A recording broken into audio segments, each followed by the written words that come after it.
Hope everybody's enjoying the summit so far. I certainly have been. And thank you to everybody here. You guys have come to the summit. Everybody also on the live stream, you've made it happen, so thank you. And so, yeah, where we're going to start is really just talking about these out-of-place artifacts. I'm going to focus primarily on Egypt. Egypt has the vast majority of these types of things. It's the most intact in terms of ancient sites and monuments, but by no means is this just an Egypt-only phenomenon. We find these out-of-place artifacts, things that I describe as artifacts that don't really fit with everything else that we see that comes from these ancient and relative to us primitive civilizations. They're Bronze Age civilizations, or even older than that, Neolithic type of civilizations. Typically made from very hard types of stone. They display degrees of sophistication, of design, or just in sheer scale. It seems to be out of place relative to everything else that we find on these sites. As I said, these things do exist all around the world. You find them in Peru, South America, obviously Turkey. In fact, recently I've become aware of a series of obsidian artifacts that are dated essentially back to the Neolithic period that come from Turkey, these machined obsidian rings. You also find vases and things that come from Turkey. And obsidian's one of those stones, it's typically shaped by flaking and striking, it's used for blades and knives. The South American people use them as weapons, but there's actually these machined, smooth-surfaced rings that have been clearly turned, and they date back to 10,000 BC out of Turkey. But we'll focus on Egypt for this presentation, because as I said, it has the vast majority of these types of artifacts. I'm pretty careful about what I term an out-of-place artifact. Some people might think, well, it's all sort of magical, mystical stuff. It's really not. I'm very careful about what I say that the dynastic Egyptians, that's ancient Egyptian civilization as we know it, I term them the dynastic Egyptians. I'm very careful about saying what they couldn't do.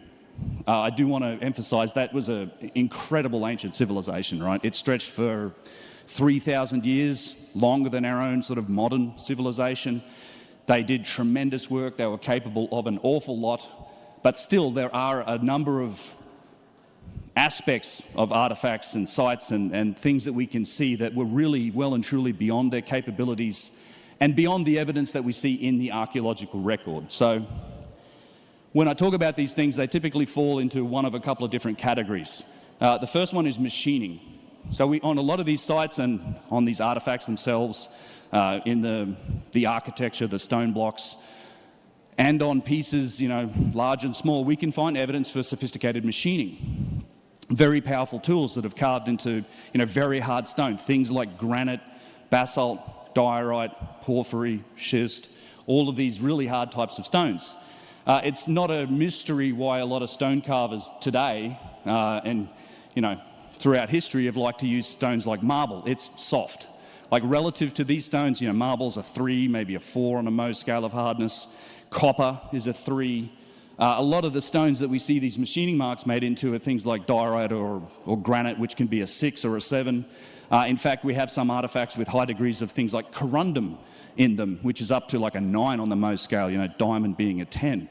So very challenging material to work in. If you're trying to make a sculpture, you typically don't choose granite to do it. It just makes it insanely difficult. In fact, I recently watched, there's a fun YouTube video about a guy who found a giant granite boulder and made a bathtub out of it, like an outdoor bathtub. And if you want to get an indication of how hard it is to work in granite, go watch that video. He's using modern tools, but man, it took him forever. And just the dust and the work that goes into it, it's astonishing. So it's not really a material you would immediately choose to use. But hey, if you want something to last forever, you'd pick it. So here you can see all sorts of evidence machining on different artifacts, giant saws that have just cut through this granite. You see what I like to call that Wolverine slash that's in some of the basalt that's to the east of the Great Pyramid on the basalt pavement. Evidence for circular saws, tubular drills. And one of the things that's interesting, Johanna mentioned going to Egypt. Across the few tours that we've run, we get some really interesting people that come with us. In one case, sort of top left here, you see that faceted bullnose, right? And this was actually pointed out to, I'd seen this box, this is on a granite box that's at Elephantine Island. It's a really impressive piece. But I'd sort of seen the box and never really noticed this. And we had a guy with us named Almer Allen, who's like a world famous stone sculptor. He's been doing it for 40 years. He's New York Times, his pieces sell for fortunes. Interesting guy, came along, and he has worked with stone and metal for his whole life, like 40 years. Developed carpal tunnel from using hand tools so much. He went to machine tools where he's grinding and using his hands. Still couldn't do that, so these days he works with like robotics, CNC machines, controlled sculpting. So he's an expert in all these types of machining and working in his materials. And he looked at this and said, there's no way this is something that's done by hand. This is actually an unfinished portion of the bullnose that runs around this box and down its edge, right? And all the rest of the bullnose, it's smooth, it's semicircular, it's smooth. This is the value of unfinished work. When you see unfinished work and you can see tool marks that haven't been polished out or ground out, it gives you an indication of what tool was used to make them. It's called witness marks. So a lot of machinists and engineers will know this. You can look at artifacts and you see the witness marks of the tools that made them. And this is the witness mark from something that they were shaping this bullnose to give it that roughly circular, semicircular shape, and it left these facets. This is not something you do with a chisel. You wouldn't get this result. It's granite. There's some other tool that used it. Another guy that came with us just on the most recent trip earlier this year, bottom right here, that big circular saw cut, you can see this is a slab of granite you find on a place called Aberrawash. It's a really interesting piece. It's been featured in some of Chris Dunn's books. Obviously, you can see that curved nature of the saw that cut that piece, but what you can't really see from the photo that's not evident, it's also concave. It has a curve this way as well. And if anyone here is familiar or they like riding mountain bikes, you'll probably recognize this name, but on that tour, I happen to have Chris King along with us. Chris King, if you want to drop a couple of grand on a set of mountain bike wheels, he's your man. But he makes precision mountain biking gear, hubs, wheels, rims for like carbon fiber. He's a precision machinist. He's been working, with these machines, and he took a magnifying glass and he's running his hand over that, and he just thinks these types of things, it's just a smoking gun evidence for sophisticated tools being used. He is 100% certain that these were done with rotating tools. And of course, this isn't something we find in the archaeological record, but we see it all over the place. So that's one category. Another one is precision. So we see machining. Also, precision is an indication of sophistication, of something that isn't really doable by hand. And there are a number of categories of precision. Symmetry is a type of precision. Top center image here, that big face of so-called Ramses. Everything's a face of Ramses because his name is probably somewhere on the statue. This is quite a famous image that Chris Dunn did. It's called a reverse transparency overlay, where he took a dead straight-on picture of the face, and then he copied it. He flipped one image, on the horizontal, on the vertical axis, and then made them both 50% transparent. You overlay them. So if you look closer, you can see Chris Dunn on both sides of that picture, right? And it lets you line up and look. As long as you do it on that center line, you can overlay left side of the face to the right side, and there's just no discernible difference. Like, this face is perfectly symmetrical. We see this on a number of these statues, not all of them, but on a number of them. And again, this isn't something that's reflected in human anatomy. Nobody has a perfectly symmetrical face. One nostril is bigger than the other. We have different sized eyeballs, stuff like that. And it's not something that would really be the result of hand tools or hand carving, right? This seems to be an indication of design. In fact, the most efficient way to design this, you might actually only have to design half the face, and then you can just mirror it and map it over to the other side. You would probably do this in modern applications and programs today. Obviously, the vases, the jars, have been a really strong indicator of precision. People knew about these for a long time. You see top left here, one of my favorite examples that's in the Cairo Museum. It's actually a large vessel about that big. And it looks like it's just standing on this tiny tip, just the tiniest of tip. It's so well balanced and so well made, yet it's made from a very hard form of granite, large crystal inclusions in this stone, just perfectly polished, but perfectly balanced. Actually, I have this wonderful clip from Magical Egypt. John Anthony West, rest in peace. He's in the Cairo Museum, and I think it was somewhere in maybe the 90s. And he was talking about the vases, and he was saying, I hope that at some point in the future, someone will be able to look at these vases and apply some modern technology to them, and maybe we'll start to learn more about that. And that's exactly what's been going on over the last year or so. because we've taken a lot of these vases, and in fact this vase here on the top right with all of the circles, the diagram, that's what we've termed the spinner vase. And I think you guys all have, or many of you will have, the replica of that spinner vase. I could spend an hour talking about the VaseScan project, but one of the best indications of not only precision, I mean, we'll talk a bit about that, how they've looking at things like concentricity and roundness. I mean, we're talking like single-digit thousandths of an inch, just remarkable precision in their machining and fit and finish. These are things that would be incredibly challenging to do even with our best machines today. In fact, Adam Young, who if you saw his talk this morning would have mentioned this, but he's had people trying to make them. Like he went to a Chinese company that literally has 1,000 years of history and experience in machining granite. They tried to make just a simple vase, no lug handles, none of the complexity. They couldn't even machine out the inside of it. They just drilled out the inside of it. They made the outside of it. When they measured it, you're talking like 2 or 3 orders of magnitude off the precision. So instead of 2 thousandths of an inch, you're talking like 30 or 40, 50 thousandths of an inch off using modern machines. He's also asked, I think, some artisan companies here to do the same thing.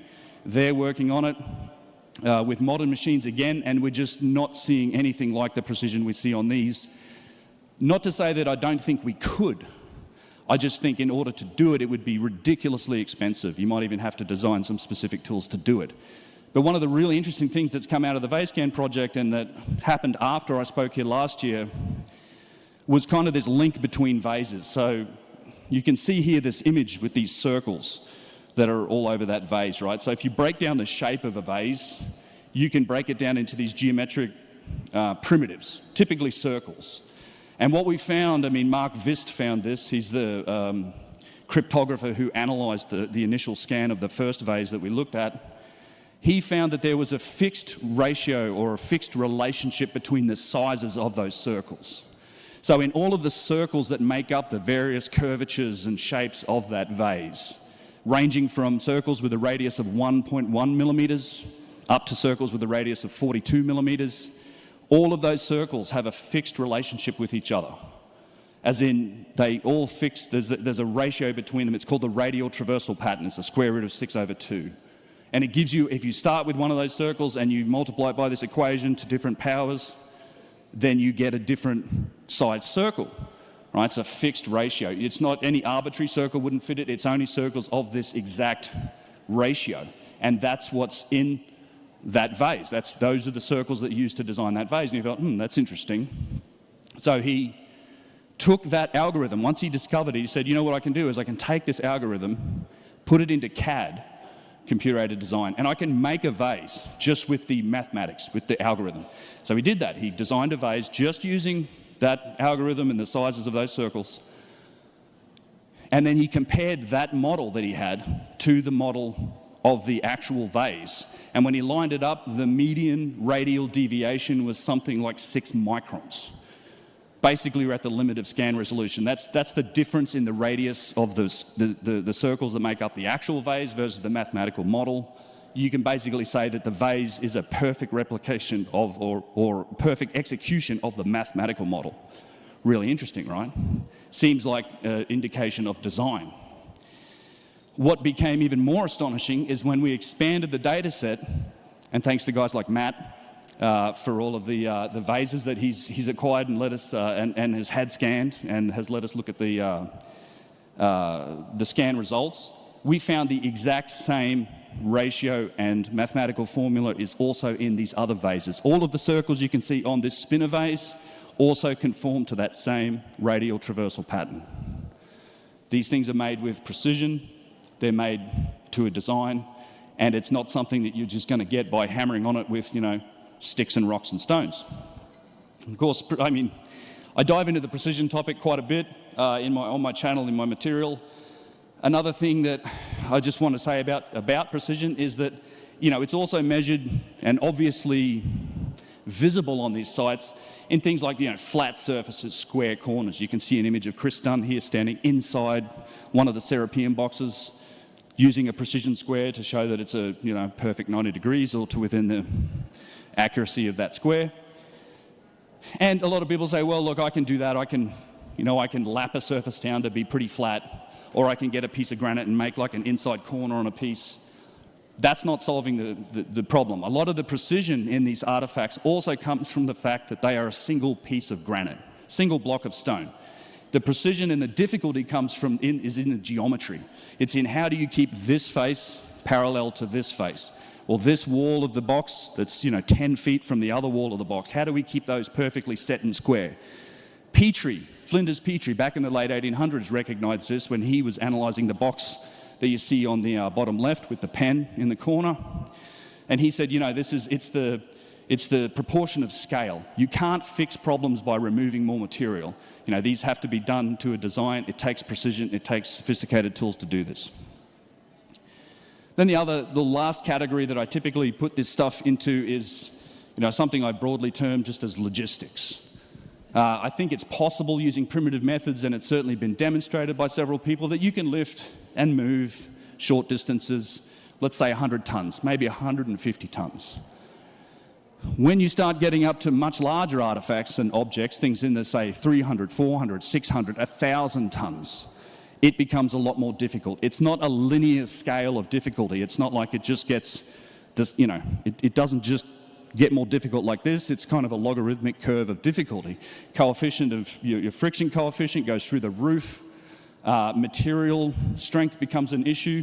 Or these sort of artifacts, they say they were moved with like hemp rope, wood, people, human horsepower, right? And there are a lot of these sort of things that come to us from ancient Egypt. First of all, you obviously have the unfinished obelisk. It hasn't been moved. It's attached to the bedrock.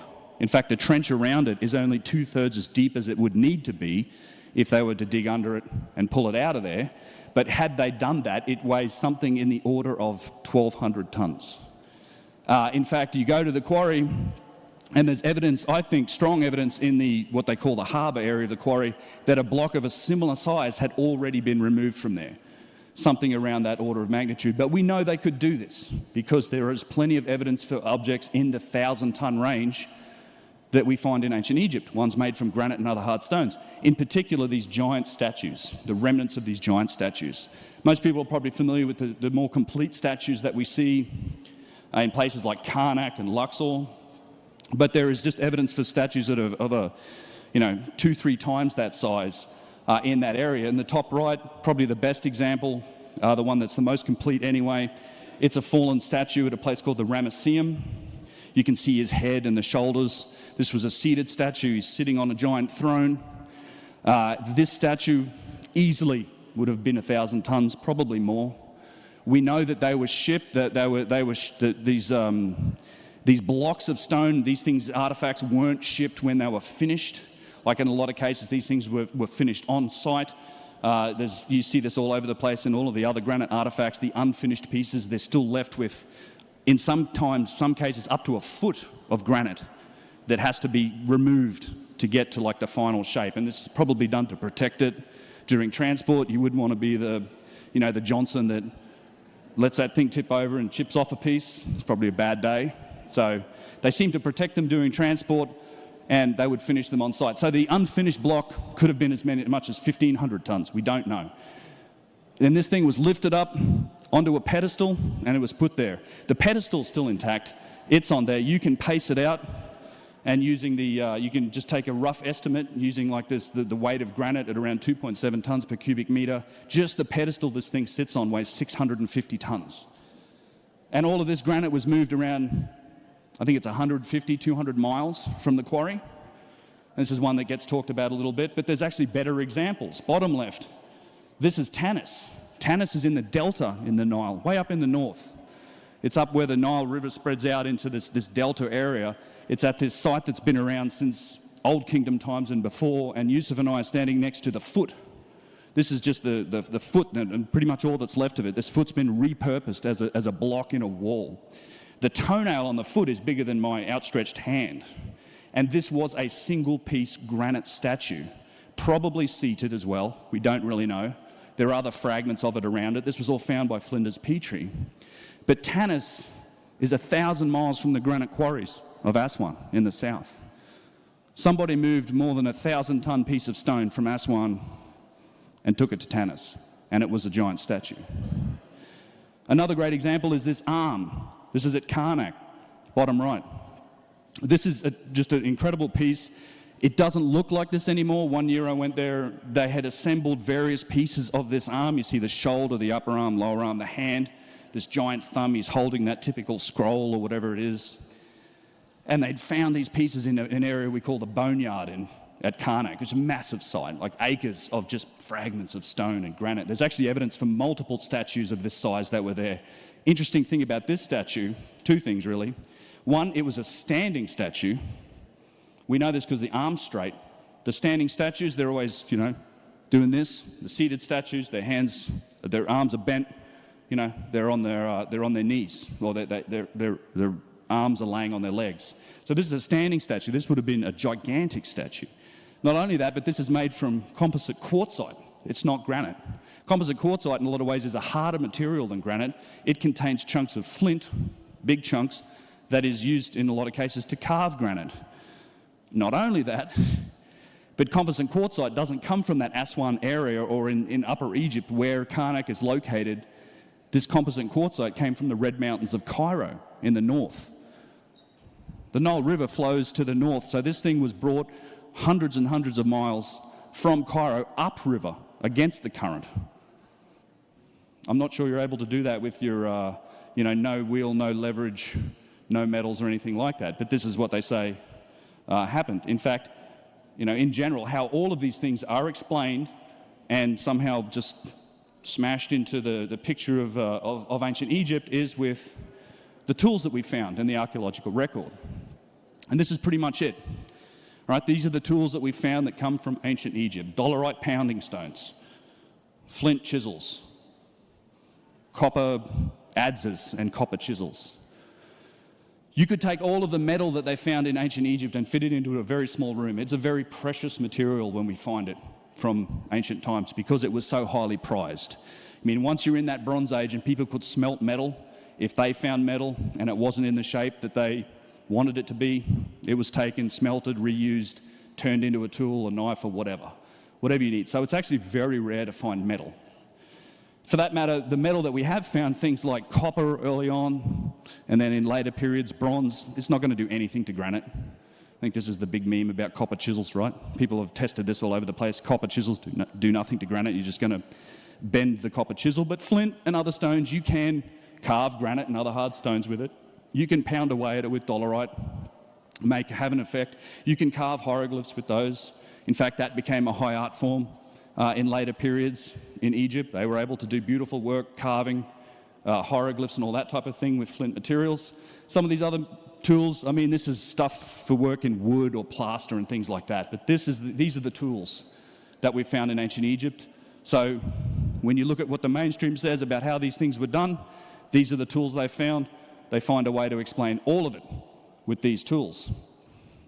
But we don't have just tools. We also have an indication of what methods were used. The dynastic Egyptians themselves, in the artwork, in the tombs, all over the place, show us what they were doing with them. They actually show us their methods. This is a picture that's taken in the tombs of the nobles over on the west bank of the Nile, down at Luxor. And this is a scene of them making mud bricks. Essentially, that you can see them taking mud bricks. There's another area where they're baking them, and then they're picking them up, they're carrying them, they're maybe making a mud brick ramp, which they did make mud brick ramps. It's how they built. It's how they did the work at places like Kerkwyk to erect their sandstone pylons and everything else. But it's very primitive, right? You're not seeing circular saws, you're not seeing giant machines or anything like that. It doesn't seem like the dynastic Egyptians had that capability. We also have scenes like this one. I shared this image last year. This is a scene of vessel making or vase making. You're not seeing lathes, you're not seeing precision instruments, you're seeing bent sticks with weights, probably with flint tips, guys rubbing on vessels with rock and sand, but they're making vases. So you look at the past, all right, it's a difficult picture to interpret, but if you actually look deeply into these categories of artifacts, what you find emerging is something that I've been calling a tale of two industries, right? And this is where we get these out-of-place artifacts from. So we look across a few categories of artifacts, starting with the vases. You know, you have these incredible machined, precise vases. We've seen a lot of them. I know a lot more exist all around the world. In all of these museums, there's literally tens of thousands of these things made from insanely hard materials, ranging in size. The little green one top center is about the size of the end of my thumb. The big one below that comes up to about here on me. And then bottom right, you can see what we essentially one of Matt's vases, which is called the thin vase. This is also the other one you have the model of. This is an absolutely remarkable vase, probably my favorite from the ones that I've seen. Its wall thickness is just immaculate. It gets down to 2 millimeters wall thickness in machined granite, such that it's translucent. This is an image with a torch put inside the vase, and you can see the light through that stone. Amazing. Schist disc, other artifacts, tons of them. But we also have lots of artifacts that are explained by the tools and the techniques that we see in the archaeological record. These are the alabaster vessels, right? One thing I just want to say about these other vessels is that they're also very old. These are uncontrovertibly pre-dynastic. We know this. I'll talk a bit more about it later, but you go to any museum in the world, you find these in the pre-dynastic portion, as well as the Old Kingdom. Right? They exist before dynastic Egypt ever started, roughly 3000 BC, well and truly into times before that. And they're also attributed to the Old Kingdom because they were found on Old Kingdom sites. And some of them were found with very poorly done Old Kingdom inscriptions on them. These alabaster vessels, made from softer stone, also pottery vessels. The alabaster ones all happen after that. So after the 3rd or 4th dynasty, it seems like that's when the alabaster industry started up, and it's a much softer stone. You can see from these vessels, they're beautiful, they're works of art, but they're not symmetrical, they're not precise, they're not perfect, they're not thin.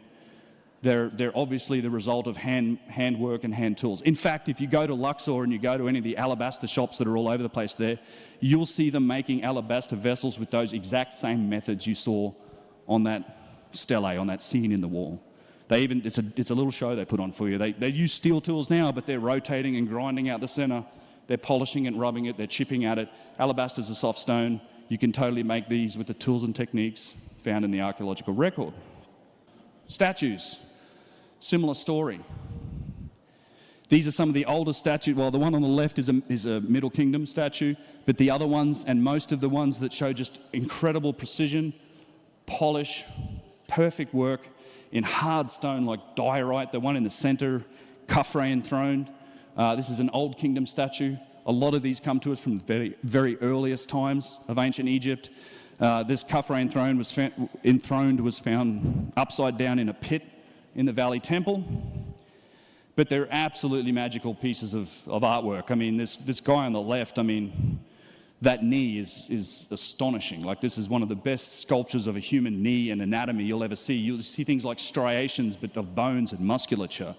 The stone's perfectly polished. This is a huge problem when you're talking about diorite or granite. How do you polish flat stone? I mean, how do you polish those stones? How do you polish the fine details, the cuticles of the fingernails? It's all perfectly polished stone.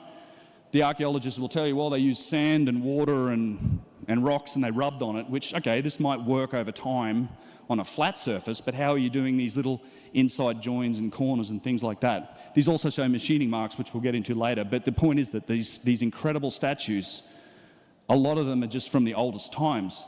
We also see statues that are pretty clearly handmade, right? These come from later times, also earlier times, but a lot of them from the later periods. Obviously the result of pounding, of manual work, of the tools and techniques that we see in the archaeological record. The dynastics were pretty capable, though.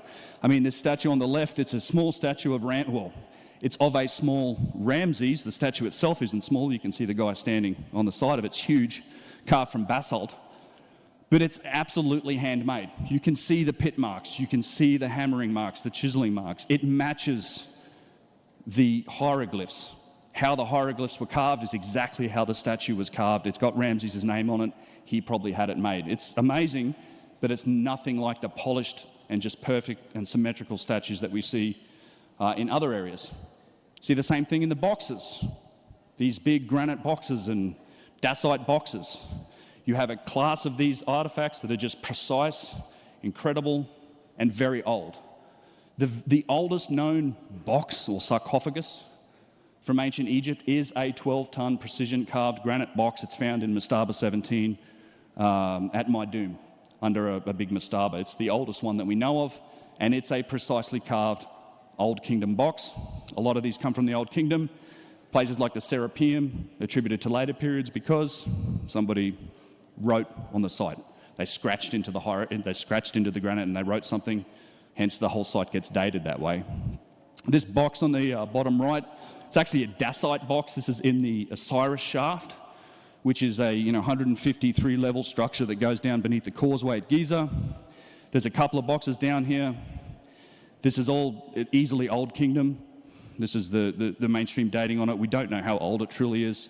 And we have no idea where the quarry for this stone is. There's no known quarry for dacite in Egypt. But we find an Old Kingdom precision-made box down there. Similarly, we also find handmade boxes. Real sarcophagi, I would say. These are quite obviously also made from stone like limestone and granite, but they're handmade. This is what I'm calling a tale of two industries. You see one industry that matches the tools and techniques of the archaeological record, and then we see another class of artifacts across all of these different types that really doesn't, that isn't explainable by the tools and techniques of the archaeological record. Columns, same thing. We see just these insane columns that are on a lot of sites, these huge single-piece granite columns, often flared, like lotus or palm leaf-shaped columns. Some of them just gigantic. You can see me standing next to one that is at Tanis. And then probably the best example of one that really hasn't suffered a lot of damage over the years is at a place called Bastet. And you can see just how perfectly the ends of these things were made. I mean, these corners and edges are sharp, and it's symmetrical. These little ridge lines and bull noses that run up it are just perfect. I really want to get back here to scan this. I've only ever seen this once. It's probably one of my favorite pieces in all of ancient Egypt. But these things are also old. We find these types of columns, these exact same ones, at places like Saqqara, which goes back to the beginning of the Old Kingdom, Abu Sir. We find these columns here. And it's a similar story when you look at what could the dynastic Egyptians do? Well, they were capable of a lot of interesting things, but they also built columns. However, they did it with sandstone blocks. If you look on the left here, this is a picture at Karnak. You can see where they were building their pylon behind it, and then they would make these columns. And you can see that last column's unfinished, so you get a sense of how they did it. They would stack up blocks of sandstone. In fact, they would use mud brick ramps to do this. You can see the remnants of a mud brick ramp to the right of that image.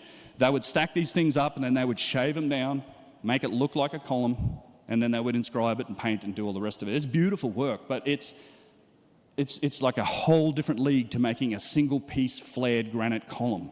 I mean, you're talking about things, even the Romans who did incredible work in granite. I've seen a study on the columns of the Pantheon, for example, big granite columns, Aswanian granite, but they're just wavy, they're not very precise. The Romans followed a particular formula of, decreasing radius, so it was like thicker at the bottom, gets thinner and thinner, and it's like one piece, and then they would have a different headstone on top, so it's like shaped like this. It tapers in. These flared columns are a whole different story. They're a single piece. You start off wide at the bottom, it narrows in as it goes up, it narrows, and then it flares out at the top, and that whole elaborate headpiece, those lotus-shaped leaves and those palm-shaped leaves, it's all a single piece. This is really complex. You have to cut a block out that's at least as wide as the widest part of that column, and then shave all that material down. I mean, Chris Dunn, I agree with him. I think these things were probably made on giant vertical lathes or something, and they show remarkable precision, and they're way older than anything the Romans ever did. So it's really interesting. And in fact, if you go to Luxor, you can see right here, I love this picture because it's a single-piece granite column next to a sandstone column. The other thing that you will find that I've noticed over the years is that this seems to me to be a clear indication of imitation, right? So if the dynastic Egyptians had these other columns that were standing there, they're pretty clearly imitating that design as best as they could. I mean, it's remarkable work. The sandstone stuff is no joke, but they're imitating the shape and form and function of, I think, older artifacts. Whew, speed it up. Okay, so same thing. Again, we'll look at the tale of two industries just on one slide. Same thing with pyramids. The oldest pyramids, giant stone pyramids. Everybody's familiar with these, I'm sure. This is one of the biggest contradictions to me in the whole timeline. These are, some of the oldest pyramids ever made. Like, these are some of the first pyramids ever made. The Great Pyramid, the Middle Pyramid, Menkaura's Pyramid, the Bent Pyramid, the Red Pyramid, the Meidum Pyramid, giant stone pyramids, still standing here today. The Egyptians kept building pyramids after this time, but they were making them from mud brick. These are Middle Kingdom pyramids. A lot of times these things were originally cased in limestone, but that casing's long since been taken away, and it's the mud brick interiors of them are just falling apart. These are wildly different and wildly far apart on a technological scale. Same thing with architecture. You go to these Old Kingdom sites and you'll find examples of vastly different architecture, often stuff that is all dated to exactly the same period. And I'll talk a bit about this later on. But on the left, we have megalithic work made from hard stone like granite, complex curved surfaces, huge blocks of stone. And on the right, small blocks of limestone. Put together, very nice, but they'll tell you that it's the same people did this at the same time, and it's all from the same period. I don't think it was. So, quickly back to the machines, to the vessels. We know that they were machined, right? They're precise, we've talked a bit about that, but we also know that they were machined because there are witness marks in fragments of vases and in vases themselves, and this was first noticed by Flinders Petrie back in the 1800s. And what Petrie wrote about this, it comes from the Pyramids and Temples of Giza, 1883, was, quoting him, "The principle of rotating the tool was, for smaller objects, abandoned in favour of rotating the work. And the lathe appears to have been as familiar an instrument in the 4th dynasty as it is in modern workshops. The diorite bowls and vases of the Old Kingdom are frequently met with and show great technical skill." And you can see images from Chris Dunn's book where he's analysing fragments of vases. I've looked at many of fragments like these myself. And you'll see witness marks from lathe work, obviously turned, right? They're turned on a lathe. Some hard point or some hard tool is carving through that granite. You see lips from where, other machining processes have been used on the stone. You don't see any lathes in the depictions that come from the Old Kingdom of how they made these things, but it's obvious in the witness marks that's what happened. This is the spinner vase being measured on a rotating table with dial indicators that move up in increments of 0.5 at a time. These things are incredibly precise. We talked a little bit about that. But one of the other things I want to talk about with vases is that process of making them, the first step that they would do. And we see the indication of this tool all over the place. They would take that lump of stone and they would use a core drill, a tube drill. They would drill out the center of that vase first, right? You take the bit of stone, you drill out the center of it, and then you can start shaping the outside, you can start machining out the inside, polishing out the marks. And on lots of vases, we find this mark. In fact, you saw it in some of Petrie's indications here. You see like image B in Chris's picture from his book. You see the marks that's left over from a tubular drill. I've seen tons of fragments of this. The image on the right here is one that we found below the step pyramid of Joseph in the 3rd dynasty. Clearly the result and the leftover mark from a tubular drill that we used to core out the center of the vases. So these things, tubular drills, were absolutely used in their construction as one of the first steps. And these are quite powerful tools. You don't just see them in vases. We also find them all over the stonework on ancient sites, particularly in the Old Kingdom. And you can see the result of these tubular drills here. Just powerful tools that rip into really hard material like basalt or granite.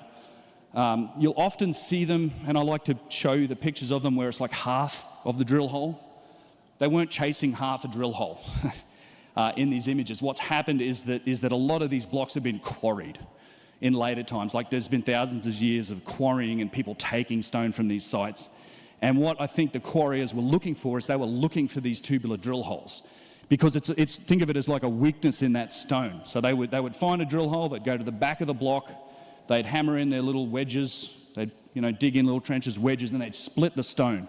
They'd split the stone on the axis of that tube drill, And so what you're left with is kind of this open tube drill. So they weren't chasing half a stone and you're only seeing half of the hole here, but it gives you a nice view onto the inside and the machining marks that are left with the tubular drill. These tube drills are all over the place. They're in artifacts, they're on sites. They range in scale from very small. This is a collection of tube drills that were run repeatedly into the lip of a box that you can see in the Cairo Museum, probably about a ½ inch in diameter. You can obviously see how this was just used to remove material from the inside of this small cavity. And they go right up to really large, right? So this is the center video, and the image on the left is of what I think, and we only found this like end of last year, probably the largest sort of tube drill hole that I think I've ever seen. It's probably 20 to 24 inches diameter, huge hole. And where this is, it's really interesting. You go to Kerkwyk, and we'll talk a little bit more about this later on, but you know, the Kerkwyk, a lot of it's been rebuilt, I think, by the dynastic Egyptians in sandstone. But you go out and you know, these huge sandstone pylons and gateways. But you go out right to the very edge of the temple site. This is a huge gateway. It's, I don't know, how high would you guys say, 50, 60 feet up in the air or something? And it's all granite, the whole gateway, all the pieces of stone are granite. And right at the very top, probably is the pivot hole for a giant set of doors, is this huge hole that's been made into the granite. Do that with your pounding stones, see how you go. There's also one here, I'm sitting next to it, it's about a 9-inch tube drill into granite. And then there's another box that's long since disappeared from the Cairo Museum. I really hope it turns up at the new museum somewhere, but it's obviously been made, probably basalt on the inside, made with really large tubular drills. So they scaled in size, right? There's a lot of them are 4 inches, they get much bigger. They were a functional tool. They drilled these holes for a reason. If you look at the image on the left, a lot of these holes you find, they're inset. So something was put into place here. You know, they might have put some metal piece in here. It could have been part of a hinge. Lots of them you find as in the lentil stones above archways. They were used as pivot holes for probably doors made from other material. You see them all over the place. It's a little tough to determine in a lot of areas because these sites have been jumbled up and there's stones all over the place. But they were done for a functional reason. The another purpose for the tube drills was material removal. You saw a little bit of that with the box that we looked at where they were cutting out the insides of material. We see that also in lots of other areas. So there's this hotep, this sort of pointed thing that's at Abu Ghraib that's made from white calcite or alabaster. If you look all the way around it, the whole thing's been shaped with tubular drills. We still see the marks from these tube drills where they were cutting that stone out and shaping it. This top right image is actually from one of the really large vases, where it's probably too big to like run one tube drill in it, but if you look really carefully, it's probably hard to see from up there or from back there. There are at least 4 indications of tube drills around the edge of it where they were cutting down and removing material from it, right? And then again, also a fragment of a vase, the same technique was used. So we know also from these markings that the tool was very thin. And the nice thing about these holes being split is we can see in the corners, in the edges, from where that tool has run into the stone, the width of the tool was very thin. This isn't something that you can do with copper or other material. There was some strange, strong material being used to actually carve this stone.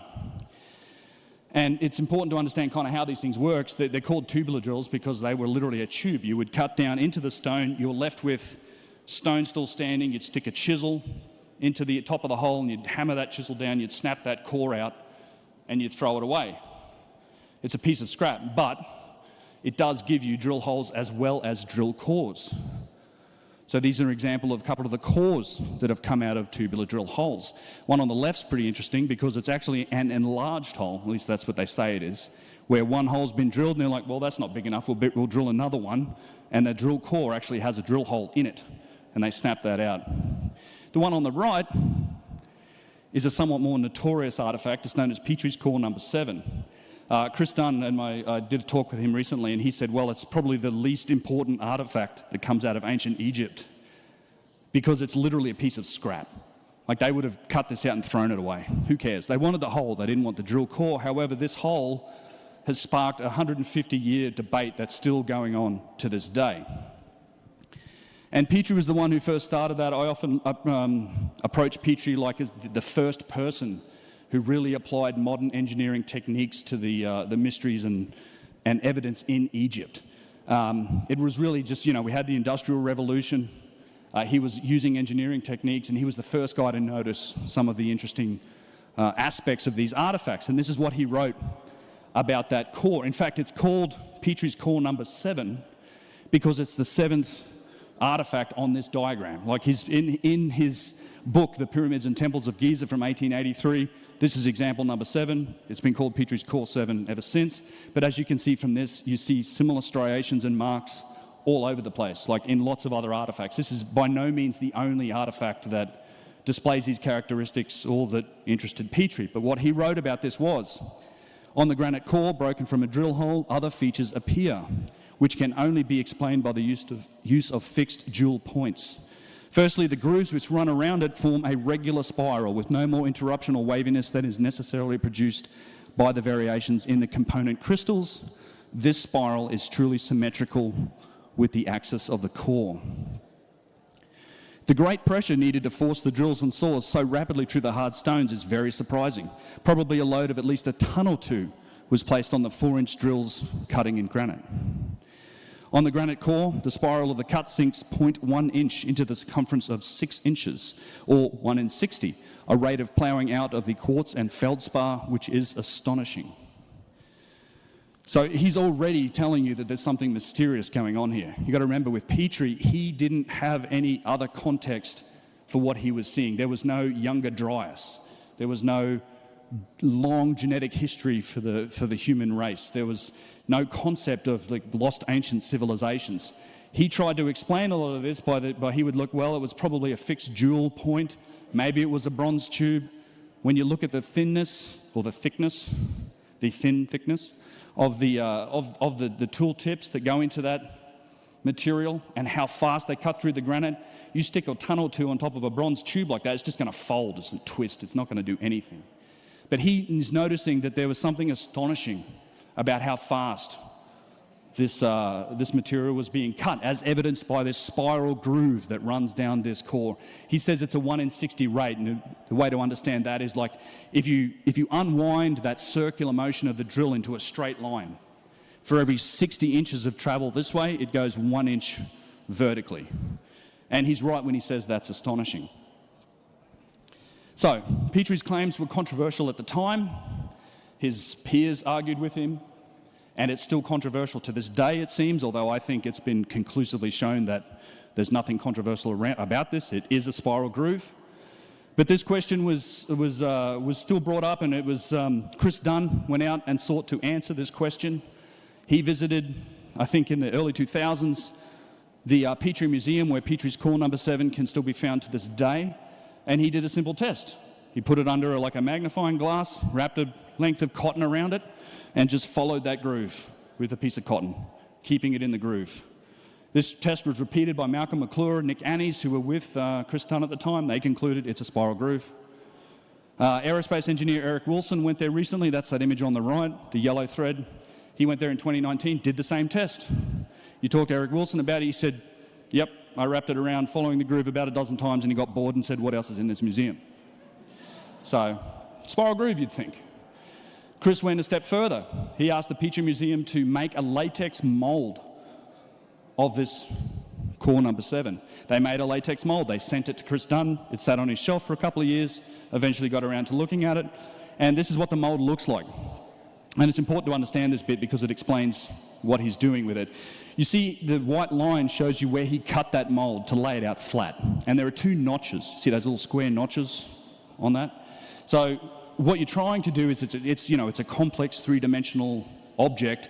You want to be able to lay it out flat, like look at its geometry on a flat plane. So what he did, he cut that mold between those notches. So right in the middle of those notches, he cut the mold.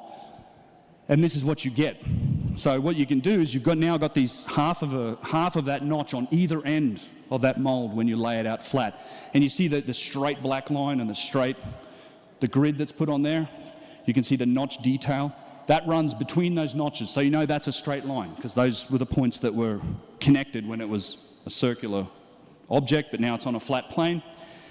So that gives you your straight line. And it's really easy to then see. You follow these grooves. They start below that line on the left. They end up above that line on the right. These aren't straight lines, they're spiral. They start lower, they end higher. It's not a straight groove, it's a spiral groove. And this is what Chris said, that his final conclusion, based on Malcolm McLuhan and his on-site inspection, as well as the flat layout of the surface with arcs applied, is that the groove around the Petrie core is a spiral. Moreover, this spiral groove travels the full length of the core, and any discontinuities are due to ripping out of the mica, which is a constituent of the granite. You'd think this would solve the question, is this a spiral groove? Well, the mainstream refuses to accept this. Mainstream will tell you, and in every textbook you can find that's done in universities and everywhere else that's taught as part of archaeological courses, or in any authorised source on building in Egypt, things like Ogilvy and Lawton's Giza the Truth, Dieter Arnold's Building in Egypt, or the work of Dennis Stocks himself, they will call it a horizontal groove from grinding, and this is how they explain the tubular drills. Dennis Stocks, as well as Mark Lehner, who's pictured here, did an experiment. They did a few documentaries for PBS, I think back in the 90s, early 2000s. And this should be applauded. Like, this is the sort of experimental work that needs to happen. I think it needs to be done without preconceived conclusions in mind, perhaps, but it's good work to do this. They take a copper tube and they stuck it on a piece of granite and they started grinding. Interesting point, you didn't see any copper tubes in the archaeological record either, did you? I've never found one of these. So every time I get asked, like, where are the tools? Where are the magical tools that made these holes? I'm like, well, where are the magical tools that you say made the holes? They're not there either. There's no circular saws or copper drag bars. Not one's been found. No copper tubes or anything like that ever been found. Interesting thing about this experiment, they had to use a power tool to start the hole, to start with. They had to actually use a ceramic bit and a drill to start the hole, and they seat the tube in it. They take this shot, they hand it over to a poor couple of Egyptian dudes who have to sit there grinding away at it for about 3 days. And they cut about this deep into the granite after about 3 days of work.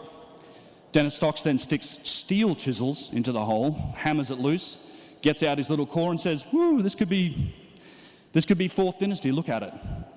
And unfortunately, there's no real good image of the core that he took out, although this test has been repeated by guys like Chris Dunn and several other people that have ground into granite, and it doesn't look anything like those spiral grooves we saw in Petrie's core. It's exactly what you might expect, polished or very fine striations from sand and quartz and just this grinding process that happens. But Dennis Stocks insists in his book that the horizontal striations, similar to the ancient ones on rose granite, were visible. Funny story again. How am I doing on time? Okay. Thank you, sir. Funny story again, when Dennis Stocks was asked about this, one of Chris Dunn's friends happens to be the UK editor of Nexus magazine, and he was saying that, oh, you know, Dennis Stocks, who's the experimental archaeologist, he was going to present somewhere in England. He wanted to go see the talk, and Chris said, well, that's interesting, and out of no malice, I mean, he said, I can't find any pictures, good pictures of Dennis Stocks' core that he cut. And he said, take him this picture of Petrie's core number 7 and just ask him, what does it look like? Do you have pictures of your core, or do you have, does it look anything like this? So, I forget the name of Marcus Allen was his name, UK Nexus magazine editor went, Dennis Stocks did his talk, he went up to Dennis after, as you mill about after the talk, normal thing that happens, and said, Dennis, does your core look anything like this? And apparently Dennis saw that image, he knew exactly what it was, and Marcus Allen says he just turned around and walked away. Didn't even acknowledge that he'd even asked him a question. Yeah.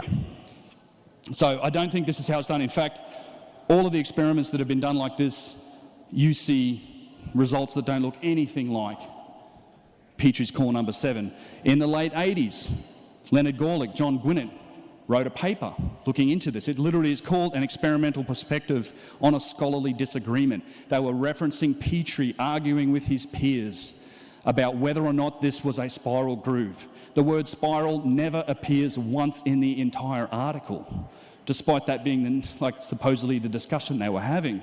They just conclude that, quote, note the similarity of the concentric lines found on the core B produced by a modern mason's diamond tubular drill. That core in the center, that's a modern diamond cut core.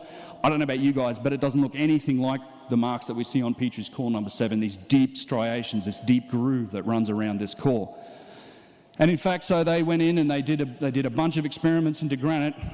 They cut it with different compounds, different cutting mediums, sand, carbonite, whatever, like lots of different materials, oil, and they looked at it under a microscope, and these were their results. And to me, they're like, this is the same. I think you're just proving the point that they look nothing like what you get on these ancient cores, these spiral grooves. Clearly, you see under a microscope either a polished or rough surface or very fine striations that are exactly what you would expect from something that's spinning and just slowly grinding through the stone. It's not cutting the stone, it's grinding. And this is pretty much how we do it today. We grind through ceramics, we grind through stone. That's our modern approach to it. Whatever cut this seems to have been cutting the stone. And then probably my favorite example of the mainstream resistance to this concept that is spiral, something that Chris Dunn noticed in Ogilvy and Harold's Giza the Truth, is that they tilted the photograph. On the left, you can see the photograph in the book. You can see Chris Dunn's put a reference frame around it. On the right, the core in the center is the same photograph, but accurately angled within the reference frame. And basically, they tilted the photograph to make it look like on the page the lines were straight, like this. And you can see the same effect if you look at the thread on a pipe, right? If you tilt it slightly, it's easy to be mistaken and make it look like it's horizontal when it's not. Maybe this was a mistake. Maybe it was just an editing issue, but it seems to me like this was a deliberate attempt to make it look like those lines are spiral or straight, and to never admit that this is a spiral groove. So, you know, I found all of this tremendously interesting. So at some point, new media, me, enters the chat. So YouTube medium, out there in the world, social media, fun stuff, let me tell you. And one of my earlier videos, I just dived right into this. This was fascinating to me. It's like you see that same spiral groove in holes and things, but Petrie's core number 7 is the thing that's been studied the most. That's where all the evidence comes from. So I did a long video on it, sort of autistic level of detail, you might say. Like an hour and a half long or something. I'm super tired in that thumbnail. I was just dead. But thankfully, it's nearly 2 million views, 80,000 likes. It's been pretty popular. But I've also been subject to the same sort of resistance and pushback. Guys like these channels came up, Scientists Against Myths, they love me. They put out a video, you can see me and Chris Dunn, I'm pictured here. I do like the alien, the inbuilt straw man argument with the spaceship and the alien in there. I thought that was great. And of course, they're calling it 100 years of deception, which presumably includes Petrie. I mean, they're calling Petrie a fraud with this work. And they poo-poo all of these things. No, it's not spiral. They did their little video. They also produced a paper on academic, I think it's academic.org or .edu. It's a site that anyone can publish a paper. It's not peer-reviewed. You can just put something on a PDF and stick it up there. And in it, they show this. Same old argument. Don't say spiral. They went and took to Petrie's. They visited it. They went to Petrie's core number 7. They took a whole bunch of photographs of it. And they just cut those photographs up and lined them up next to each other. We presume accurately. Don't really know. This is, you ask any engineer, anyone, I'm assuming there's several engineers in here, they're going to tell you that this is an absolutely terrible way to try and represent features on a three-dimensional object on a flat plane. There is so many problems with this sort of a method. It's not even funny. It would never be accepted in any industrial process. You have a truncated cone and you're trying to describe geometrical features on it by doing this method. It's fraught with difficulty. You have to make sure every time you line it up, it's exactly right. Wherever the camera is, you're tied to its perspective. Think about railway lines or things like that. Wherever you are, I mean, if you're higher than a straight line down here, it's going to look like it curves away from you. You have to be dead straight on. That's why things like the latex mold or in these days 3D scanning is so important, because you don't have those problems where you're tied to the perspective of the camera. You're also not tied with the giant problem of trying to stitch all these things together. Then of course they draw a bunch of lines all over it and try to say that it's not spiral. So this has been very thoroughly debunked by aerospace engineers, guys like Eric Wilson, Chris Dunn. We talk about it a bunch in the chat I had with him, but it's the same old thing. Don't say spiral. Whatever you do, it's not a spiral groove. What's the problem with it being a spiral groove?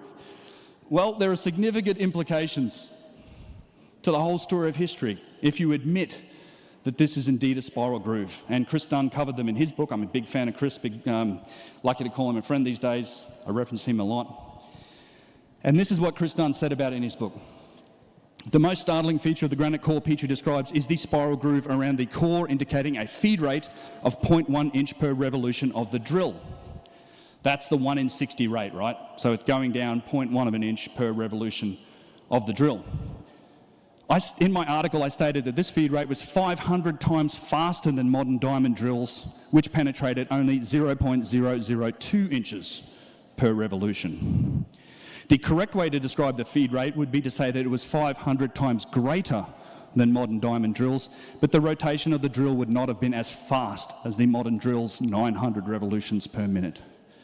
What he's saying is that this feed rate into granite, this 1 in 60 rate, is 500 times greater than our modern equipment, our modern diamond drills penetrate into that type of material. This is what Petrie noticed. He said that rate of ploughing out of the feldspar and quartz is astonishing. It's cutting into the stone 500 times at a rate 500 times greater than our drills. It might have been moving very slowly. We don't know. But, it's probably not this high-speed thing. We just don't know. And Chris wraps this up and says, the action of a tool that reflected a feed rate of 0.1 inches per revolution of the drill was not the work of conventional drilling as we know it, and demanded consideration of other processes in its creation. All of these features were considered phenomenal, not just by me alone, but also by colleagues with whom I discussed their relevance. And engineers and machinists and guys like Chris, they get this. There's something else is going on. This isn't the result of a copper tube. It's not the result of modern diamond drills. I had a lot of people tell me, these are all modern holes. I'm like, well, did we have power tools when Petrie was around? Because he documented tons of them. Something else is going on, right? So, as a reminder, back to the vases. They're made with tubular drills. Same thing. This is a vase. It's pre-dynastic. Comes from the Nakata culture. This is in the Petrie Museum. This is a drill core. Literally says, basalt drill core from vase. Broken at each end, provenance unknown. This is a core from a vase. Lots of these cores have the same spiral striations and marks. I'm very hopeful that we can expand the data set here as well, like we've been doing with vases, and analyse some of these cores and holes to get a look at, okay, do we see the same penetration rate? Do we see the same spirals? And from eyeballs, I can tell you it looks like it to me, but we'll see. These vases are important, and this is where it connects to everything else, is the vases are uncontroversially or incontrovertibly, I get that word wrong, they're pre-dynastic, right? These things, it's not a controversial thing to say that these existed long before dynastic Egypt ever started. Go to any museum in the world, go to the pre-dynastic section, you'll see precision-made stone vases from hard materials attributed to the Nakata and the Nakata II cultures, and they stretch way back 14,000 years ago. Some of the oldest examples, and people get really worked up about this site when I mention it, but Toshka, a lot of these sites are now underwater since they built the Aswan Dam and they flooded this region. There are tons of photos in the Luxor Museum of this. You can see fields of vases. It might be a little tough to see in this image, but you can literally see vases just laying out on the ground out here. And these go back to sites that are all carbon dated to 14,000 years. I can tell you for sure, Adam Young, who spoke this morning, he owns a vase. That's also, it's not controversially dated. It goes back about 9,000 years. It was given as a gift to a Czech ambassador in the 1930s, eventually found its way onto the private antiquities market where he purchased it. It's a precision-made hardstone vase. This is not strange to say at all that these existed well into the times before dynastic Egypt accepted. Now look at the burials from these cultures. Do these look like advanced people to you? This is a fetal burial. Fetal position, all the materials that you find, the other artifacts in the pre-dynastic displays, you'll see flint, like the chips like Kyle and Russ were talking about earlier, the Neolithic tool points, bone ornaments, beads, very basic stuff, but littered amongst them are these out-of-place artifacts, these hardstone vases, as well as little tubes and other artifacts that seem to have been the result of the same process. No other indication that they had any capability to make these types of things. How did they get them? Why are they in their burials? We don't know. They're also displayed next to very simple pottery. One of my favourite images from the museum, this one. I love this because it shows you that imitation, like perfect, that just encapsulates it. This is a pre-dynastic area of the Cairo Museum. You have a hard stone vessel, seems to have been made with, I would say, a high degree of precision, looks a lot like the OG vase. Right next to it, pottery imitation. This pottery was not spun on a wheel. There was no pottery wheel, certainly no lathes, but no pottery wheel, hand-formed pottery, and painted to look like granite, little dots. See the same thing in the British Museum. You can go in and find pottery vessels that have the swirls to make them look like breccia. They're imitating these artifacts. You've got to ask yourself, if you are a Neolithic people in the business of making pottery and vessels to hold water from clay, put them in a fire, hardens up, great, holds water. You find one of these, you're playing with stones, you would immediately recognize its value. You would say, this is incredible. How did somebody make this? Wow, it works really well as a vase. I'm going to keep it. Whatever social structure they have, those things, the wealthy items, they're going to filter to the top. That's where it stays. It gets buried with that guy. Thousands of years later, we dig it up and we say, well, this guy obviously had it made. He must have. He was buried with it. Does that make any sense? Imagine you're a famous collector of vases.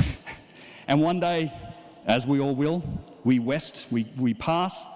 But part of the conditions are to say, well, I want to be buried with my treasures. I want my ancient Egyptian stone vases that I've collected over the years to be buried with me in my mausoleum. Next Younger Dryas happens thousands of years later. Archaeologists of the future dig us up. They find that mausoleum, they dig it up. Wow, this guy made some really nice vases. Is it not possible the same thing's going on here? And not for nothing, I love this image because the exact same thing's happening today. See this dotted pottery? I love this picture, by the way. This dotted imitation granite. We're doing the same thing today in the restoration work that's happening on these temples. This is just an offside. I had to put this in. These are the structures. They're rebuilding all of the statues on these sites. I'm not really for it.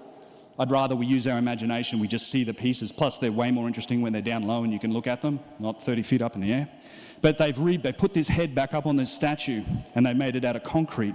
And the close-up of the neck, what does that look like to you? That's painted concrete to make it look like granite. It's the exact same thing that was being done thousands of years ago, just imitating the perfection of the ancients. Okay, so the rest of the vases, most well known, 40,000 were discovered below the step pyramid of Djoser. This is an image from Jean-Philippe Loyer's book, Step Pyramid of Djoser, Third Dynasty Structure. It's at Saqqara. In fact, Jean-Philippe Loyer was not the first guy to excavate this. He just reported finding 40 to 50,000 of them. We have no idea how many the guy before him found, but at least 40 to 50,000 of these were found during his time. And in the museum there, they talk about the fact that these are inherited heirlooms. They do this because some of these vessels have inscriptions from those earlier dynasties on them, the first and second dynasty. So they're admitting that these things were inherited. They're saying, yep, Djoser probably had them recovered from earlier tombs. I think it's more likely Djoser probably had a few and said, you know what, guys, I'm the king, go out to every tomb you can find, rob them and give me all of them. And then he was buried with them. I think that's what was happening. Probably what was happening before him too. And they say here that this is in the Imhotep Museum at Saqqara, that the art of carving these stone vessels reached its peak during the first two dynasties. So they typically say, well, yeah, they were mostly doing it in those first two dynasties. You have the same problem in that time frame as you do with the Naqada to these ancient Neolithic cultures. There's no evidence in those first two dynasties of any other stonework.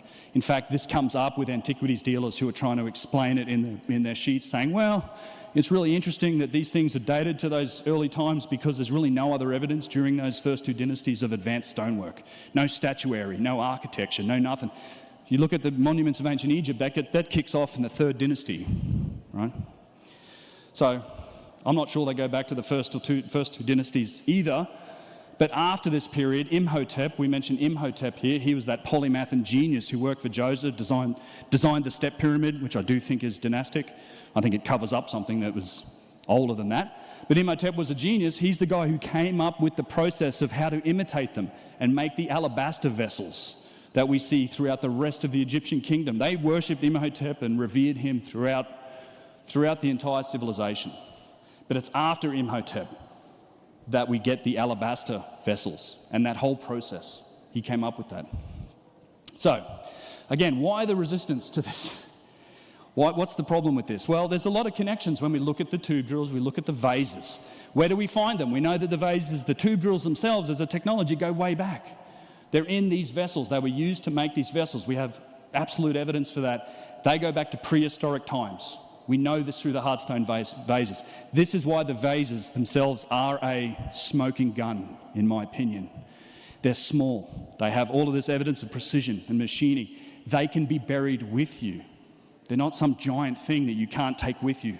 They disappear from the archaeological record with very few exceptions after those early dynasties of the Old Kingdom. They were all pretty much hoovered up and collected and buried. They just stopped making them. Is that the capability disappear, or they just stopped finding them? But we know they go way back, right? They're very prevalent, the tube drills, on ancient Old Kingdom sites. Abu Sir is like mind-blowing site. Go to Egypt, don't miss it. If you get the chance to see Abu Sir, do so. This site's been closed to the public for more than 100 years, requires special permission to get in. Absolutely littered with tube drills, saw cuts, all sorts of interesting things. And here's the one for me, which was kind of a new revelation recently, is that these spiral, these tubular drills, they're connected to the pyramid builders. 100% connected to the pyramid builders. And you might ask, what?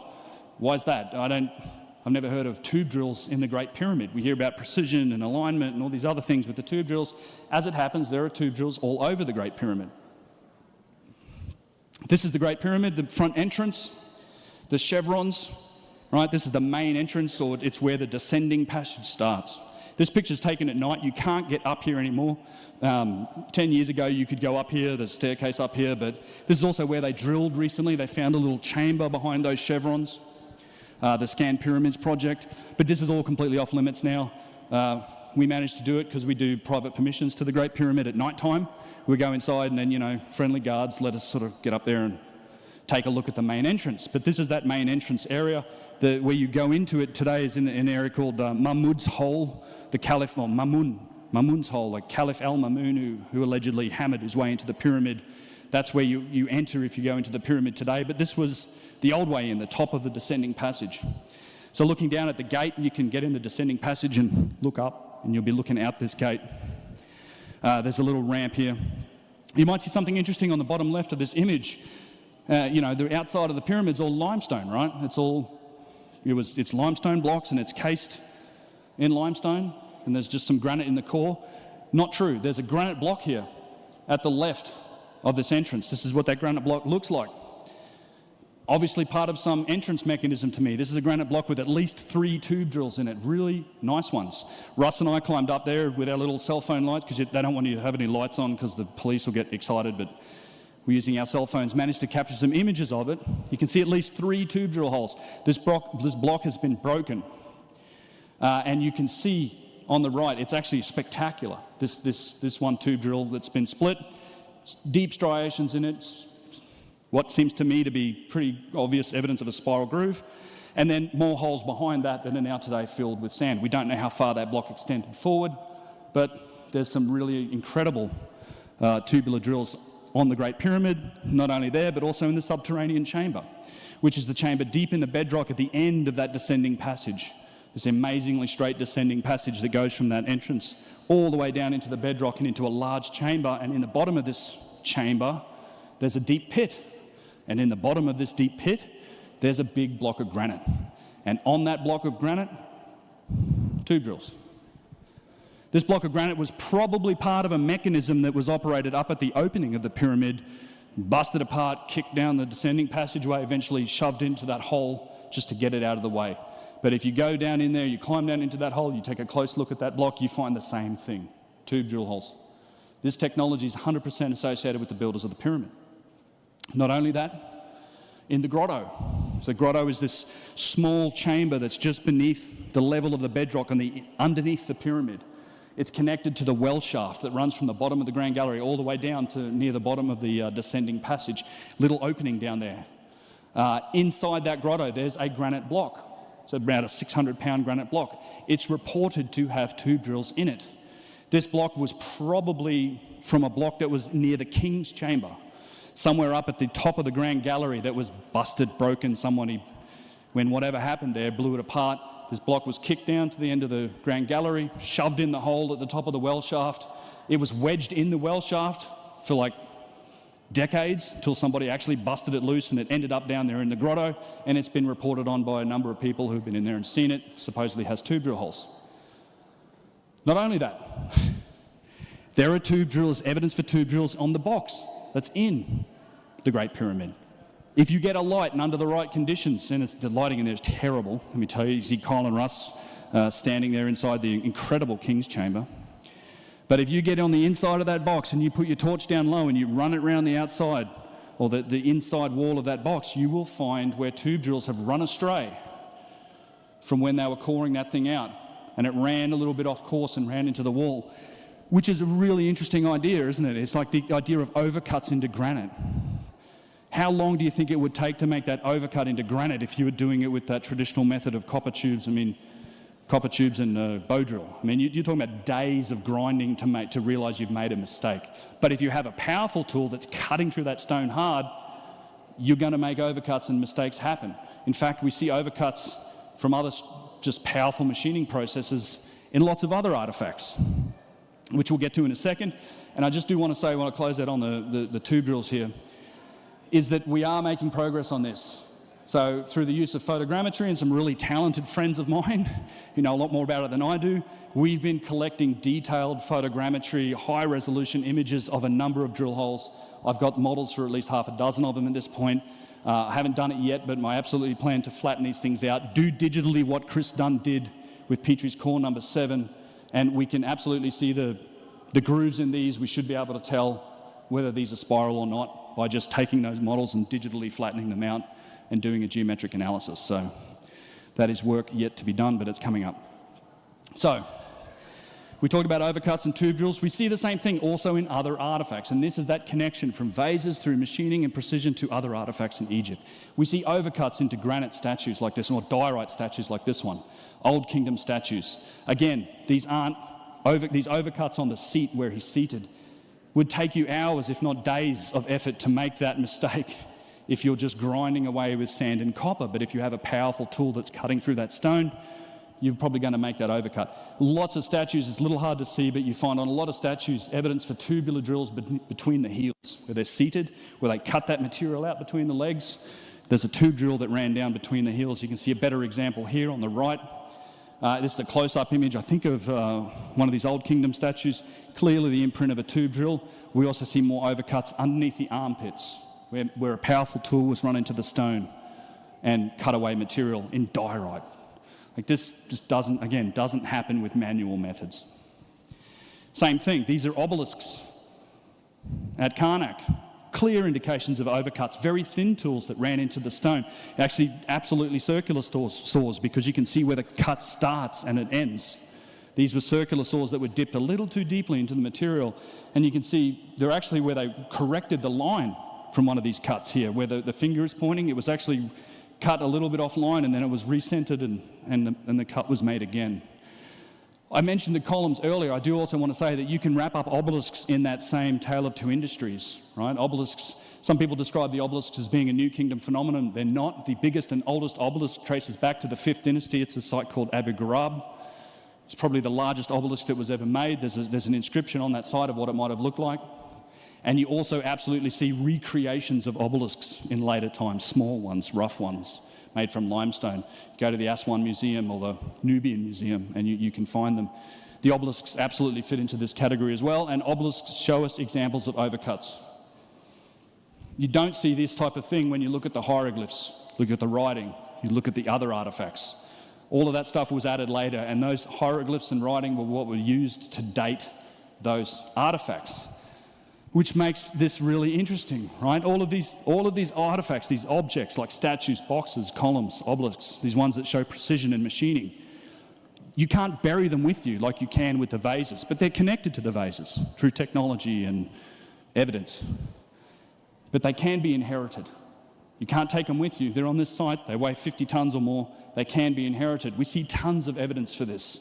You can see the statue on the left. Clearly this hieroglyph has been added over the top of pre-existing features on this statue. Do you think if you were making this in the first place, you would go to all the effort of carving out that collar line, only to have it be carved over again by a hieroglyph. But these hieroglyphs are how we date them. Talked about this plenty in the past, but the boxes in the Serapeum, same thing. Incredible polished stone, precision-made boxes, 70 tons on the bottom. The lids are 30 tons, some of them. They can't make straight lines with the hieroglyphs. They're barely chipped into the stone. But the dates and the names that are on those hieroglyphs, that's how they date the boxes and the whole site itself.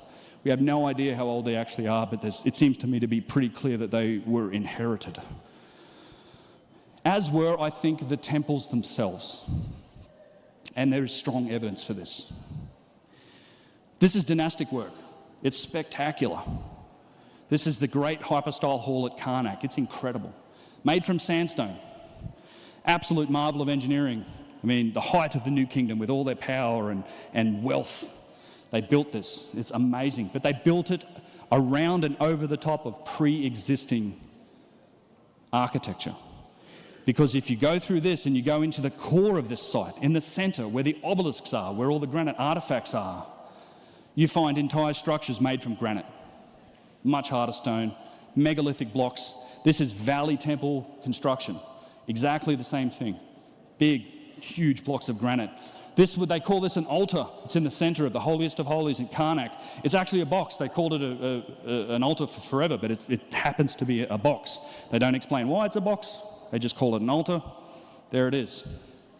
But you find that on these temples that are typically associated to the New Kingdom, to the later periods, you find that they have granite cores. They have granite core infrastructure on these sites that have all of these artifacts in them that reflect, an incredible amount of technology and detail that's all over the place. I think George might have shown up in that shot there. Indeed, you also find Old Kingdom inscriptions on them, so it's not really controversial to say this. We know these sites, or something was there and existed there, because we do find Old Kingdom inscriptions on a lot of these sites. It's not really acknowledged very often. It's just attributed to the New Kingdom, who undoubtedly inhabited and built on top of these sites. But you can actually find older layers of architecture and infrastructure on these sites. Again, at Kerkwyk, this image on the left, you're in the middle of this hypostyle hall where these huge sandstone columns, sandstone floor. When they lifted up the floor tiles beneath these columns, what do they find? White calcite column bases, older column bases. Bottom right image, that's a granite column base. Another alabaster or white calcite column base that's just over near the obelisks.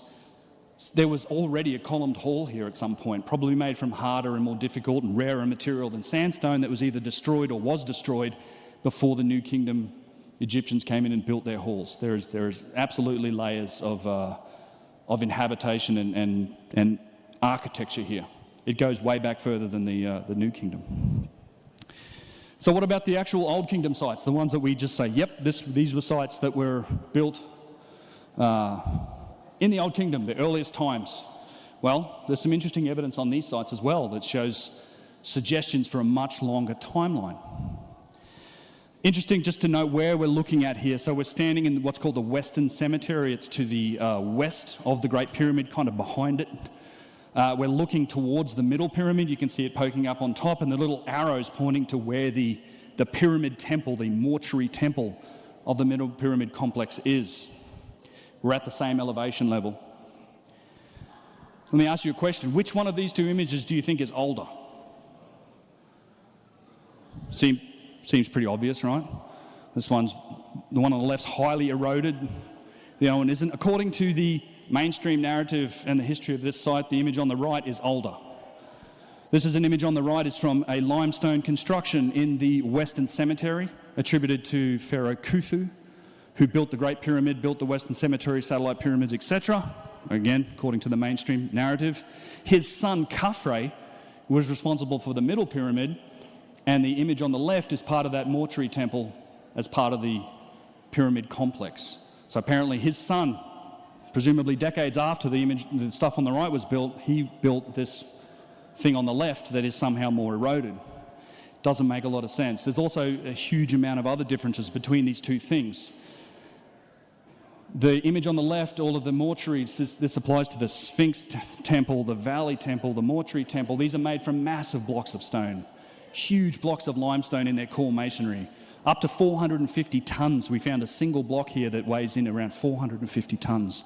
This stone was also cased in granite. This is the interior masonry of that structure. For presumably thousands of years, this stone was protected by granite blocks that were like 4 feet thick and giant. You still see the same thing at the Valley Temple today, where the granite is still preserved. Yet it's deeply, deeply eroded. I mean, you're talking feet of erosion on this thing. The right-hand side, this is the presumably older structure from the Western Cemetery. It's at exactly the same elevation level, presumably subject to the same weathering and erosion. It's made from exactly the same type of stone, nummulitic limestone, came from the Giza Plateau. According to the narrative, made by the same people around the same time, but it's in this condition. It's in great shape, frankly. I mean, I don't know about you, but it doesn't make a lot of sense to me when I look at things like this. This was also never cased in granite. Image on the right, never cased in granite. Exposed limestone the whole time. Image on the left, cased in granite, megalithic, heavily eroded. Same thing, down the hill a bit, at the Valley Temple. Image on the left, we're looking at the higher parts of the Valley Temple, the parts that weren't buried in sand. The Valley Temple today is preserved. The granite is still there because that was so deeply buried in sand for so long. There were parts of it that poked up above that sand. They were subject to weathering, tremendous degrees of erosion on them. Right next to it, also 4th dynasty structure, and the tombs and mastabas to the south of the causeway. Same thing. This is in great shape, barely shows any erosion. These pigeons are probably doing more damage to it than erosion has. They tell you these are the same thing from the same people, built in the same time period, by the same, out of the same stone, in the same era. There's huge differences between them and an obvious difference in age. But we're not limited to guesswork here. Like we can ask the question, how long does it take to erode limestone? This is limestone. These things have been studied. As a baseline for this, it's easy to use 2 feet, 610 millimeters or thereabout, 2 feet of limestone erosion. There's places where plenty more than that's been eroded, but that's a good place to start. Again, we're not limited to guesswork here. There have been studies done. If you want to erode 2 feet of limestone in what you would call a high energy erosive environment, and I want to thank Randall Carlson, if he's here, for actually sharing a lot of this data with me. The man's a treasure trove of information. I think you all have realised that. I certainly have.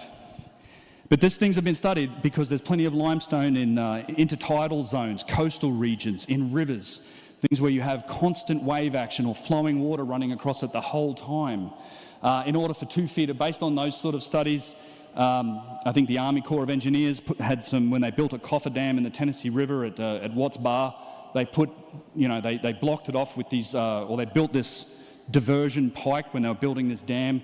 They used limestone boulders in it, and for something like 23 years, these boulders were exposed to like all of that water while they built the dam. And so when they unwatered it and they put that water back into the dam, they could study the boulders to look at how long did it take in a river to erode the limestone.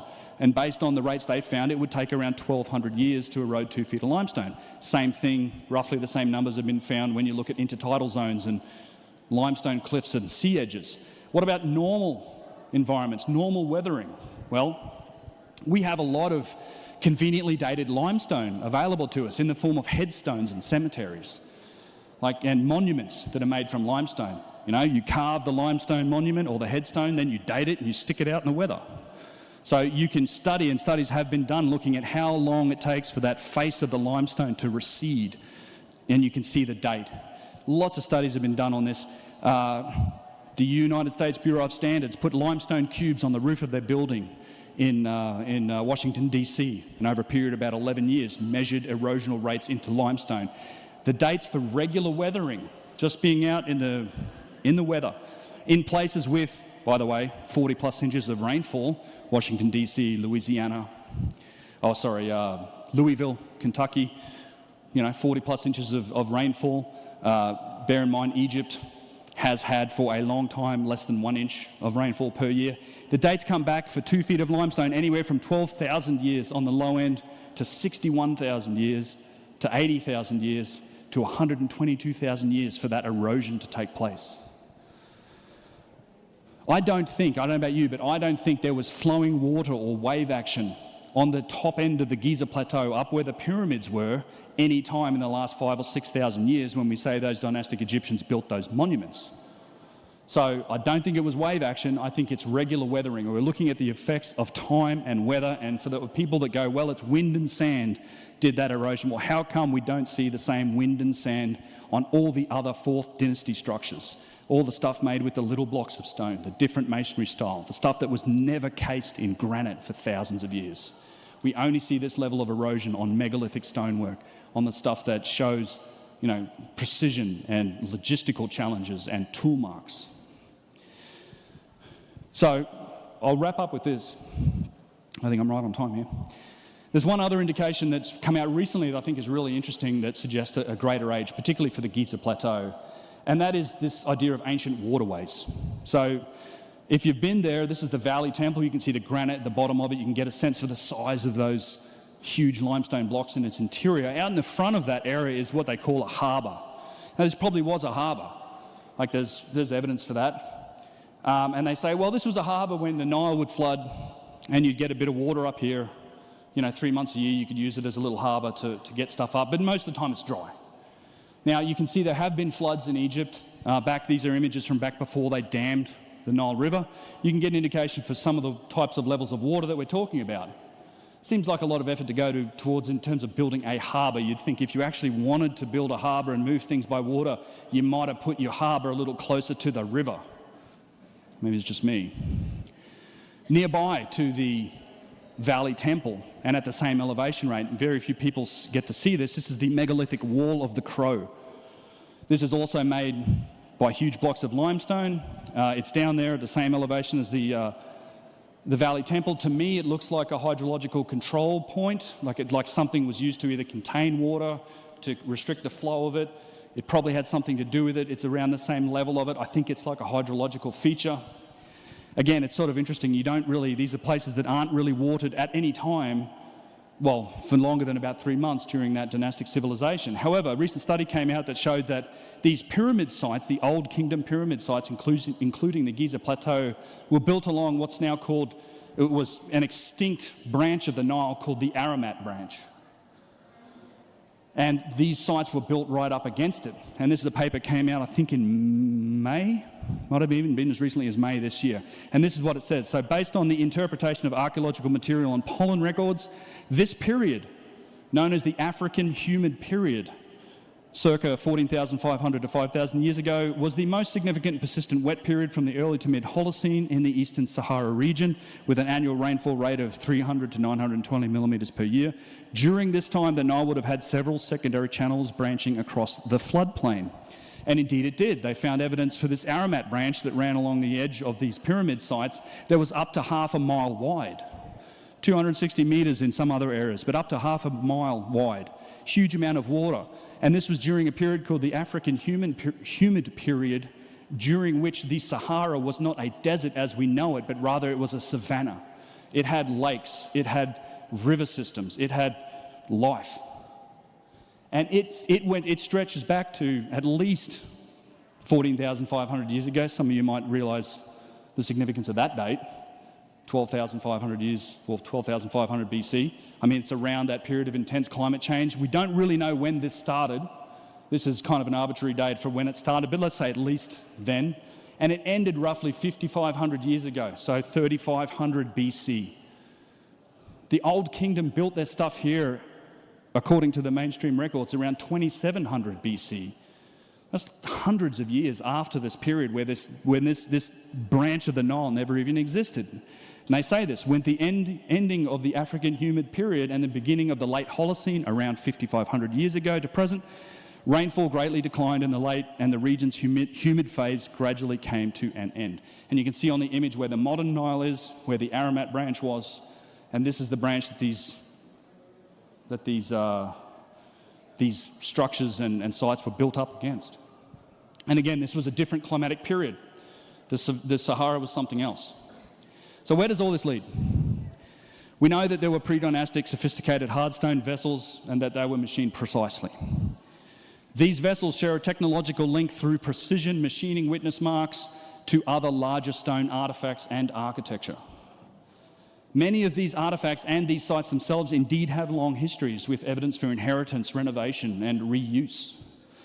The tools in the archaeological record and depictions that we find on walls from the dynastic civilization can't explain them, but they certainly do explain plenty of the other artifacts and objects that we see. This is that whole tale of two industries. We also see extensive erosion on megalithic work, as well as hydrological features that match older timelines and indeed different climates. So is it possible that on the Giza Plateau and other sites, the dynastic Egyptians settled there? They came in, they might have found something that was pre-existing, inherited it, built their infrastructure there, built those things we see in the Western Cemetery, the structures and features that are all over the place that are classified as Fourth Dynasty? Well, so happens there's actually quite a bit of evidence to support that at Giza itself. In a small rock-cut tomb that today is closed to the public, it's called the Tomb of Kwa or Kor. There is some really interesting Old Kingdom inscriptions written up on the wall. And this is a tomb dedicated to a specific person who was the overseer of the Pyramid City. And I've got an image from where these inscriptions are in this rock-cut tomb, and the translation of the hieroglyphs given to me by my good friend Yusuf says that the name of this place, Apet Met, and these symbols meant overseer of the Pyramid City. So if you go to Egypt today and you go and stay in the Pyramids Gardens Inn, does that mean that those are the guys who built the pyramid? Probably not, right? It was called the Pyramid City. Not only that, but there's another word here that's really interesting. This word, kenti-ish, this is one word made out of 4 symbols, and it means settler. It doesn't mean builder, it means settler.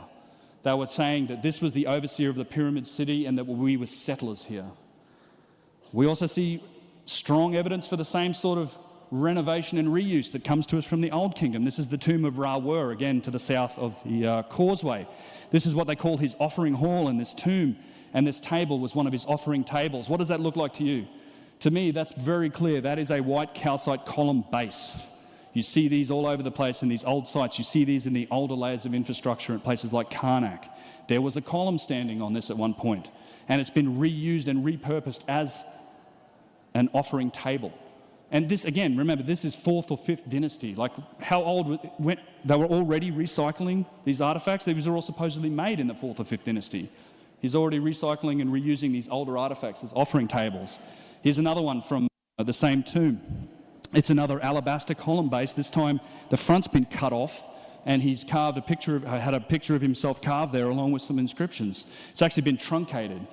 You take a close look at these offering tables. It's actually pretty funny. On one of them, you can see a calcite build-up from where the column originally stood. There was a column standing on that thing for so long that calcite started to form around the base of it, and it's still there.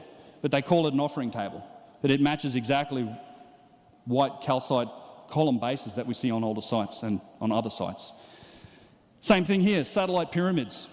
I'm going to talk about this in an upcoming video, but these are the casing stones on one of the satellite pyramids in front of the Khufu Great Pyramid, right? 4th dynasty.